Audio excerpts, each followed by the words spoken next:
Chapter 18. After this I saw another angel coming down from heaven, having great authority, and the earth was made bright with his glory.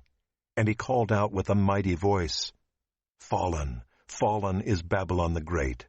She has become a dwelling place for demons, a haunt for every unclean spirit, a haunt for every unclean bird, a haunt for every unclean and detestable beast. For all nations have drunk the wine of the passion of her sexual immorality, and the kings of the earth have committed immorality with her, and the merchants of the earth have grown rich from the power of her luxurious living." Then I heard another voice from heaven saying, "Come out of her, my people, lest you take part in her sins, lest you share in her plagues, for her sins are heaped high as heaven, and God has remembered her iniquities. Pay her back as she herself has paid back others, and repay her double for her deeds. Mix a double portion for her in the cup she mixed. As she glorified herself and lived in luxury, so give her a like measure of torment and mourning, since in her heart she says, 'I sit as a queen, I am no widow, and mourning I shall never see.' For this reason her plagues will come in a single day, death and mourning and famine, and she will be burned up with fire. For mighty is the Lord God who has judged her. And the kings of the earth, who committed sexual immorality and lived in luxury with her, will weep and wail over her when they see the smoke of her burning. They will stand far off in fear of her torment and say, 'Alas, alas, you great city, you mighty city Babylon, for in a single hour your judgment has come.' And the merchants of the earth weep and mourn for her, since no one buys their cargo any more, cargo of gold, silver, jewels, pearls, fine linen, purple cloth, silk, scarlet cloth, all kinds of scented wood, all kinds of articles of ivory, all kinds of articles of costly wood, bronze, iron and marble, cinnamon, spice, incense, myrrh, frankincense, wine, oil, fine flour, wheat, cattle and sheep, horses and chariots, and slaves, that is, human souls. The fruit for which your soul longed has gone from you, and all your delicacies and your splendors are lost to you, never to be found again. The merchants of these wares, who gained wealth from her, will stand far off in fear of her torment, weeping and mourning aloud. 'Alas, alas for the great city that was clothed in fine linen, in purple and scarlet, adorned with gold, with jewels and with pearls, for in a single hour all this wealth has been laid waste.' And all shipmasters and seafaring men, sailors and all whose trade is on the sea, stood far off and cried out as they saw the smoke of her burning, 'What city was like the great city?' And they threw dust on their heads as they wept and mourned, crying out, 'Alas, alas for the great city where all who had ships at sea grew rich by her wealth. For in a single hour she has been laid waste. Rejoice over her, O heaven, and you saints and apostles and prophets, for God has given judgment for you against her.' Then a mighty angel took up a stone like a great millstone and threw it into the sea, saying, 'So will Babylon the great city be thrown down with violence, and will be found no more. And the sound of harpists and musicians, of flute players and trumpeters, will be heard in you no more. And a craftsman of any craft will be found in you no more. And the sound of the mill will be heard in you no more.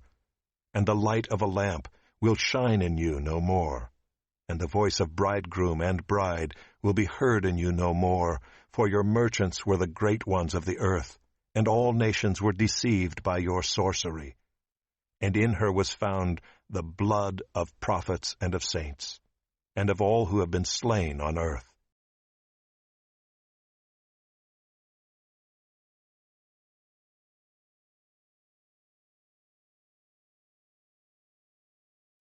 Revelation chapter 18.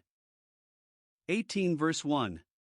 Chapter 18 consists primarily of a funeral song celebrating the fall of Babylon. As mentioned, this refers to the harlot church, which is not only a vast religious system but perhaps the greatest commercial establishment in the world. It apparently controls the world market.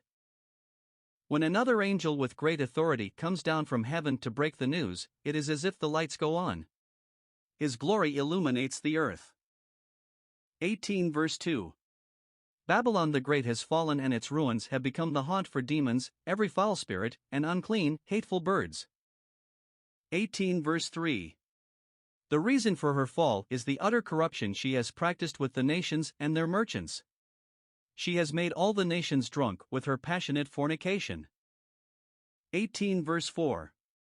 Another voice from heaven warns God's people to come out of the doomed system on the eve of its destruction.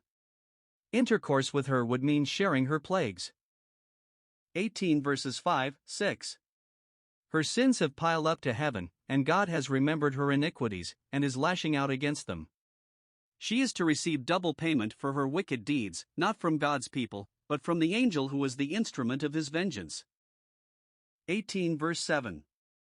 Her torment and sorrow will be proportionate to her self-aggrandizement and luxurious lifestyle. She thinks of herself as queen, sitting on top of everything and safe from sorrow. 18 verse 8. Her judgment will come in one day and will involve death and mourning and famine. It is the mighty Lord God who will punish her with fire. 18 verses 9, 10. The kings of the earth will lament over the burning of their former mistress. Their mourning, however, is not unselfish. They sorrow over the loss of pleasure and luxury. Standing at a distance, they marvel at the extent of her torment and the suddenness of her end. 18 verses 11 to 13. The merchants mourn principally because their hope of gain is gone. No one buys their merchandise anymore.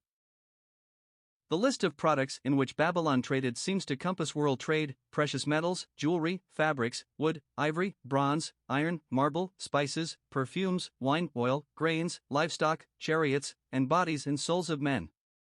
Both the apostate church and the business world are guilty of trafficking in the souls of men, the church by the sale of indulgences, etc., and the business world by exploitation.